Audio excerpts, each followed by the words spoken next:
An immigrant family in Northern California sat down to share an autumn meal. They had picked what looked like familiar wild mushrooms.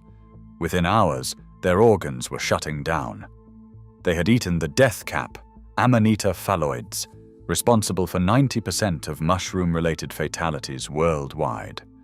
Doctors at the hospital ran the numbers. Without a specific antidote, several members of the family would die. A physician named Dr. Todd Mitchell searched the medical literature and found a reference buried in European journals. There was a highly effective drug derived from a common roadside weed. It had been saving lives from liver failure across Germany, Italy, and France for decades. Fully licensed, peer-reviewed, proven effective. He called the German manufacturer. Then he called the FDA. While his patients rapidly deteriorated, he hit roadblock after bureaucratic roadblock. Finally, the FDA granted one-time emergency permission. A courier boarded a plane from Europe with the vials. Everyone but the 83-year-old grandmother recovered. The drug was milk thistle extract. It has more than 450 confirmed peer-reviewed studies behind it. And yet in the United States, you still cannot get it at a hospital. Your doctor cannot prescribe it. It remains off every formulary in American medicine, not because it does not work, because it cannot be owned. Welcome to Nature's Lost Vault. The archive opens in Rome in 77 AD.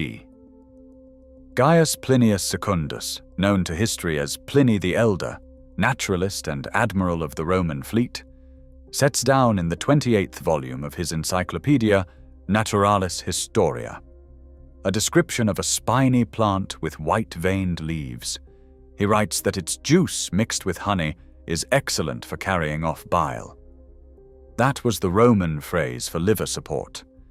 In the same century, the Greek army physician Dioscorides prescribed its seeds for liver congestion and poisoning. His pharmacological encyclopedia, De Materia Medica, would guide European medicine for 1,500 years, and milk thistle appeared in every edition. Medieval Benedictine monks planted it in monastery gardens alongside the sick because they had watched it work. Hildegard von Bingen, the 12th century abbess, whose medical writings survived centuries of suppression, referenced it in her Physica, around 1150. In 1597, the English herbalist John Gerard called it the best remedy against all melancholy diseases, which in his era meant a failing liver. Nicholas Culpeper, in his Complete Herbal of 1653, wrote that it opens the obstructions of the liver and spleen. By the 1800s, German physicians were prescribing a tincture made from its seeds for liver disorders. 2,000 years. The same plant. The same organ. The same result. Then, in 1968, at the University of Munich, a team of scientists led by Dr. Hildegard Wagner finally isolated exactly why. They extracted a complex of flavonolignans from the plant's seeds and named it Silymarin. What they found inside it was extraordinary. Silymarin did not simply reduce inflammation. It worked at the molecular level in 4 ways simultaneously that no pharmaceutical had yet combined. It created a physical shield, blocking toxins from entering liver cells. It stabilized cell membranes against free radical damage. It stimulated the genetic switch that commands liver cells to regenerate. And it inhibited the activation of the cells responsible for the scarring of cirrhosis. The plant was not masking the problem. It was mechanically repairing the organ. German herbal manufacturer Madaus, headquartered in Cologne, moved immediately. They filed a patent on the extraction process and developed the first standardized pharmaceutical preparation, which they named Legalon. Germany approved it as a prescription drug for liver disease. Italy followed, and France followed. By the 1970s, European physicians were prescribing it routinely at 140 milligrams, 3 times daily. It was registered as a pharmaceutical drug across Europe, Asia, South America, Africa, and Australia. Insurance covered it. Emergency rooms stocked the intravenous form. Over the next 50 years, 450 peer-reviewed studies confirmed what Pliny had written. A pooled analysis of clinical trials in cirrhosis patients, published in Advances in Therapy in 2020, found that silymarin treatment was associated with a significant reduction in liver-related deaths. A 48-week randomized controlled trial in 99 patients with histologically confirmed liver disease found significant improvement in fibrosis scores compared to placebo.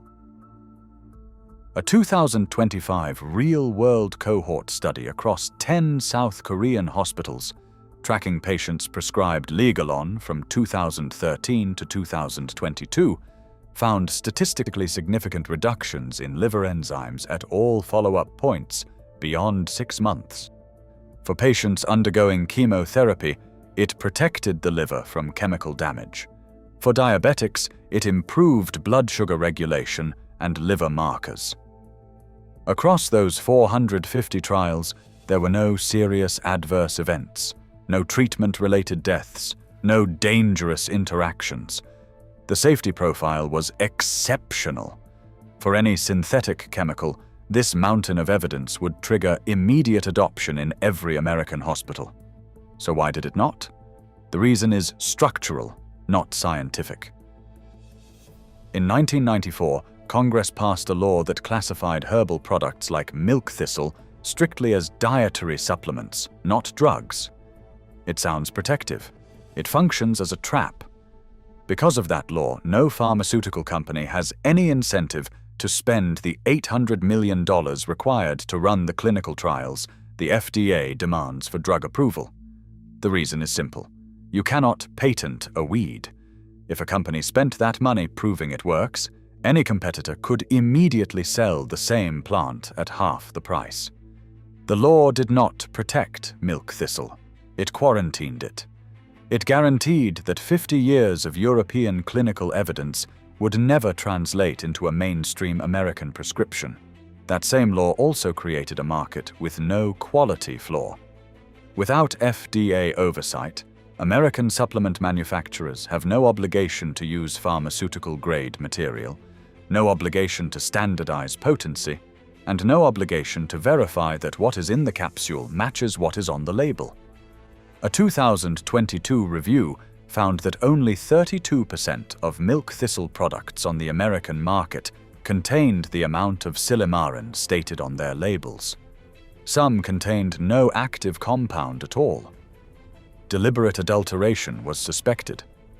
The American clinical trials designed to evaluate milk thistle were using this same inconsistent supplement-grade material.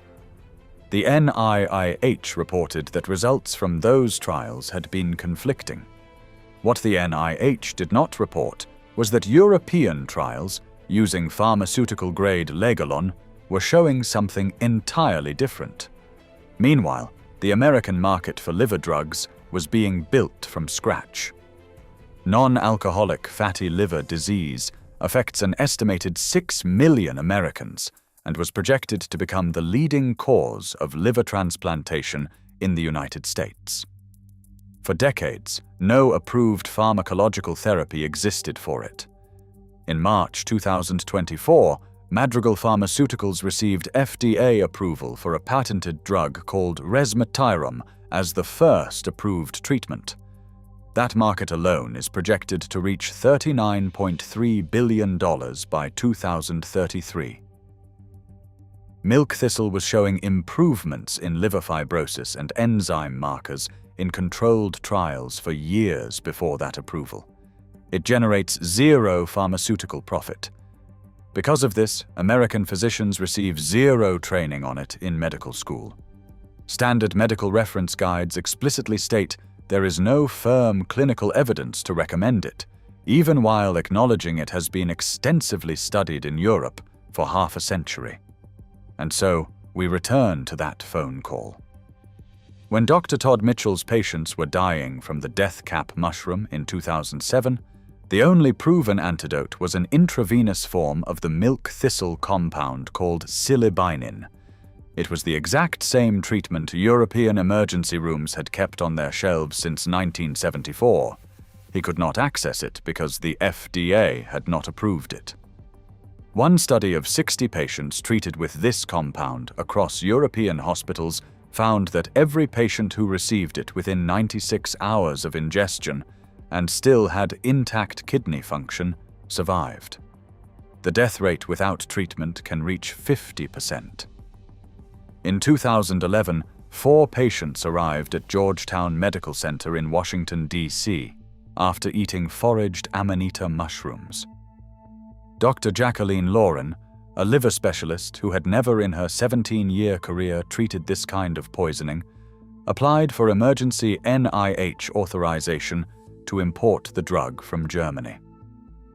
All 4 patients survived, including 3 who arrived outside the optimal 24-hour treatment window.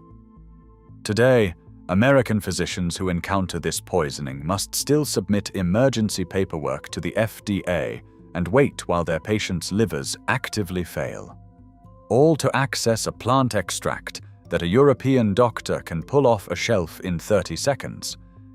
Globally, liver disease kills 2 million people every year.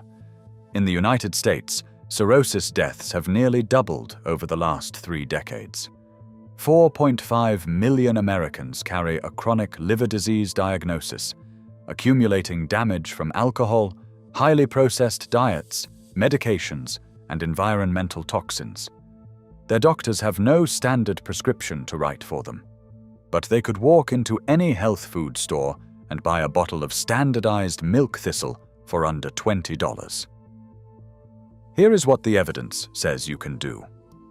The formulation used in the successful European trials is a standardized milk thistle extract containing 70 to 80% silymarin. The most consistently studied dose is 140 milligrams, taken 3 times daily with meals. Because supplements are unregulated in America, look specifically for a product that states that 70 to 80% standardization on the label, and if possible, one that publishes third-party testing results. Otherwise, the potency varies wildly, and you may be taking nothing at all.